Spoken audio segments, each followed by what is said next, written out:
Prostate करणे म्हणजे कुठल्या देशाविरुद्ध, कुठल्या सत्तेविरुद्ध, कोणत्या पक्षाविरुद्ध जाणे नव्हे. प्रोटेस्ट करणे म्हणजे केवळ तुम्हाला एखादी गोष्ट पटत नसेल त्याचा परिपूर्ण निषेध करणे आणि विरोध करणे. जसं काल बॉलिवूडचा दबंग खान सलमान खान यांनी प्रोटेस्ट करत ट्विटरवर ट्विट केलं आणि त्यांनी सहकार्य केलं जंतर मंतरवर सुरू असलेल्या आंदोलनाबद्दल.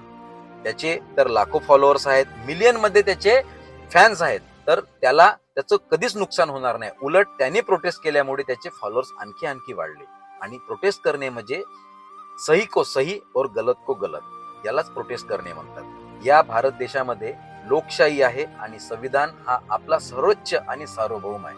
ज्या गोष्टीला तुम्हाला विरोध करायचा आहे तर तुम्हाला त्या प्रत्येक गोष्टीचा तुम्हाला विरोध करण्याचा पूर्ण अधिकार या लोकशाहीच्या देशामध्ये आहे. म्हणून कुठलाही प्रोटेस्ट करताना आपण कोणाचा विरोध करत आहोत किंवा आपण त्याचा जाणून बुजून विरोध करत आहोत असं होत नाही. तुम्हाला ती गोष्ट पटत नाही तर तुम्ही त्याला प्रोटेस्ट करत आहात. लक्षात ठेवा.